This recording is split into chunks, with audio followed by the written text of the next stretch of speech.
கன்னியாகுமரி மாவட்டம் மயிலாடி பகுதியில் ஒற்றைக்கல்லில் உருவாக்கப்பட்ட பிரம்மாண்ட ஆஞ்சநேயர் சிலை கேரள மாநிலத்தில் உள்ள பிரசித்தி பெற்ற பௌர்ணமிகாவு பாலபத்ர அம்மன் கோவில் பிரதிஷ்டை செய்ய பூஜைகள் செய்யப்பட்டு கிரேன் மூலம் லாரியில் ஏற்றி அனுப்பி வைக்கப்பட்டது.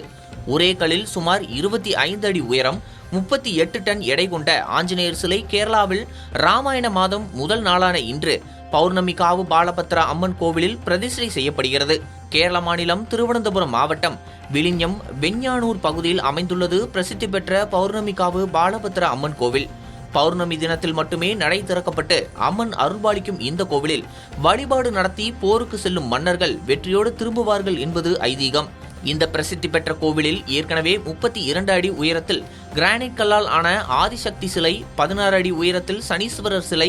8 அடி உயரத்தில் சிம்ம வாகனத்தில் அமர்ந்திருக்கும் பஞ்சமுக கணபதி சிலைகளும் உள்ள நிலையில் அடுத்ததாக ஆஞ்சநேயர் சிலையும் பிரதிஷ்டை செய்ய நிர்வாகிகள் திட்டமிட்டிருந்த நிலையில் கன்னியாகுமரி மாவட்டம் மயிலாடி பகுதியில் ஒரே கல்லில் 25 அடி உயரத்தில் சுமார் 38 டன் எடை கொண்ட ஆஞ்சநேயர் சிலை செய்யும் பணி கடந்த 6 மாதங்களாக நடந்து முடிவடைந்த நிலையில் இன்று பிரதிஷ்டை செய்வதற்காக பிரம்மாண்ட ஆஞ்சநேயர் சிலை பூஜைகள் செய்யப்பட்டு கிரேன் மூலம் லாரியில் ஏற்றி அனுப்பி சுசீந்திரம் தானுமாலய சாமி கோவில் முன்பு பூஜைகள் செய்து அனுப்பி வைக்கப்பட்டது.